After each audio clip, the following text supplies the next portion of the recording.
Hi, wrestling fans. Thanks for clicking today's Reddit D-Rose report. All right. Got a few news here. Got 2 days worth. Hang on. Been a lot of speculation, I know, from everybody about Brock Lesnar. He may owe the company one more match. One more, not a pay-per-view, but just a, show up, because on February 23rd Raw, he just left without being seen on TV, and he was advertised as going to be there, so, and he walked out just because they had a business disagreement, he and Vince. But with Lesnar's current deal is expiring post WrestleMania 31 on Raw, he's currently scheduled for March 9th Raw next week in Pittsburgh and March 23rd Raw in Los Angeles, as well as post WrestleMania Raw. So he had a few more Raws coming up, but the only date Lesnar could do a makeup on would be March 16th Raw in Des Moines, Iowa. And so far, as of yesterday, I hadn't heard anything about that. And with all the uncertainty around Lesnar's future right now, it's still believed that many within WWE says he still's got a very good chance of re-signing him once the deal expires. So, again, if there's money to be made off the guy, get him. And there is. All right, by making Rey Mysterio, they're going to be trying to make him the face of AAA promotion, and Lucha Underground officials are hoping to raise Mysterio's popularity with the Mexican-American community, as well as Mexico is going to be strong enough that his name can help both brands up their viewership and appearances, fan base. Rey is expected to be pushed as Lucha Underground's top star, beginning with their next set of tapings on March 21st. I wish I could get that. All right, there's been a feeling in WWE that that the longer they kept Rey off of TV, the less he would mean when he went and debuted in another promotion. But I don't know. Absence makes the heart grow fonder. I don't know whether it does or not. All right, Charlotte and NXT Women's Champion Sasha Banks are receiving rave reviews from wrestlers and fans over the main event title match on. Well, it was a couple of nights ago on NXT episode. And noted on Monday's Raw that from Newark, drew a sellout of 11,900 fans. WWE announced around 14,700 fans on TV. Apparently, they're missing about maybe 3,000 people or so got in for free. I don't know. Dark main event after Tuesday's SmackDown taping in Washington, D.C., which haven't seen it last night yet. Roman Reigns and Dean Ambrose defeated Big Show, Bray Wyatt, and Seth Rollins. Got hit with the spear on Rollins. Noted, by the way, Reigns got the biggest pop of the night, more than anybody. So, WrestlingDVDnews.com reports that the title of WWE's upcoming Jerry Lawler DVD has been shortened from It's Good to Be King, the Jerry Lawler story, to Jerry Lawler, It's Good to Be the King. The documentary's coming out in May anyway. I think they took what they took out of there. It's good to be the king. It's good to be they took just Jerry Lawler's story. They took the and story out. Not supposed to use thes when you're looking up titles anyway and naming movies. I don't know if you knew that or not. Or duh. Yeah, duh. Or the you don't use. You go to the next word. Anyway. Preview of Sunday's Total Diva episode with the Bella Twins is on there reacting after their brother accidentally sent them a nude selfie.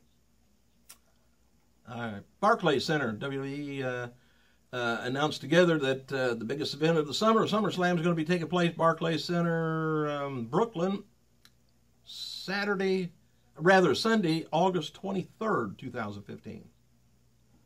Former WWE star NXT trainer Nick Dinsmore, or Eugene, he was at I Believe in Wrestling's Team Vision Dojo. Anyway, there's many top Florida indie stars train there. And anyway, he's there working with the talent this week. I thought he'd end up back down to OVW, but maybe he don't want to move back to Louisville. I don't know. And The Rock wrote the following on Instagram. He gave the rock bottom to actor Jason Statham in an upcoming Fast and Furious 7 movie. I think it's just called, what was it, Furious 7, I think? But anyway, he says, rock bottom time, me and Jason wanted to create the historic fight that fans would never forget. He said it was fun. And one of the callers on the, they call the daily on the info line. Now, that also goes on the weekends. The info line every day has changed. 3 options. Anyway, he asked this. I'd like to get your opinion of this. If they were in their prime, who and how would the fight be between Brock Lesnar and Mike Tyson? That's a pretty good question. Let me know what you think. Speaking of Coach Bill DeMont, I think we was talking about him, weren't we? Maybe we weren't. And his bullying. If you can't take his coaching and his bullying and his name calling and he's trying to push you and everything, don't ever go in the armed services, any division. Boot camps will just tear you down and pick you. Look at the movie Full Metal Jacket. Oh, man. The guy probably felt about that big by the time it was over. Vince McMahon on the cover of March 2015 Muscle and Fitness magazine, there was an interview inside. The interviewer noted that Vince has been credited as one of the pioneers of pay-per-view television, as well as the man who reinvented sports entertainment, but asked Vince what he thinks his legacy will be. Vince says, I don't look at myself as having a legacy in entertainment. I quite frankly don't care. He says, it don't matter to me what I think. It's what people perceive. Says, I'm not good at patting myself on the back. I just want to be known as a loving father and grandfather. And if I'm lucky, a great-grandfather. And I'm the luckiest man in the world without question, so it might happen. WWE NXT will run their second live event outside of Florida tonight in Cleveland, Ohio. Probably have more information on that later. Well, after the show, huh? You got to have it first. And a segment with Triple H firing Booker T, as you recall, on last week's Raw on Monday, came out of nowhere, leading to speculation. It was unscripted. Word is that what happened in the segment was exactly how it was written in the final script. Booker T was aware of what was coming. And I still say, if you look at Booker T picking his papers up off the desk, you can hear him mutter in the background, him. Bo Dallas. Remember that guy? He's sporting a little bit of a new look. He was on WWE TV last night, and there's a picture out on the internet about him with him and Tyler Breeze.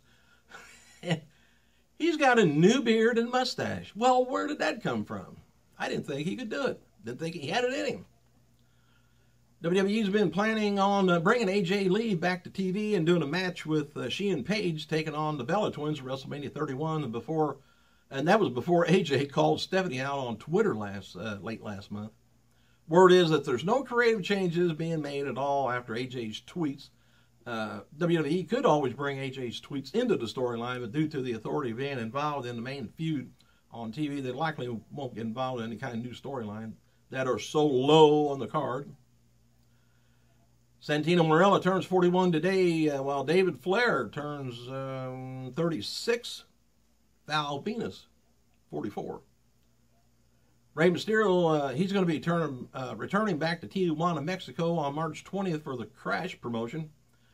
He's going to be teaming with Tiger Lee to face on Manic and Perio Arguello Jr.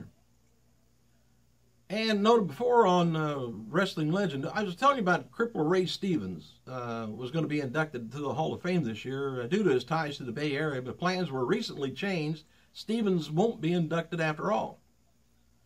Sources described to the Wrestling Observer newsletter as a card subject to change situation. It may have something to do with this year's top star at the Hall of Fame being Randy Savage not being alive, or WWE didn't want anyone else who wasn't alive that year. They want a bunch of people who passed away on there. before they nixed Stevens' induction. But Stevens is going in, was considered a done deal until just a little over a week ago.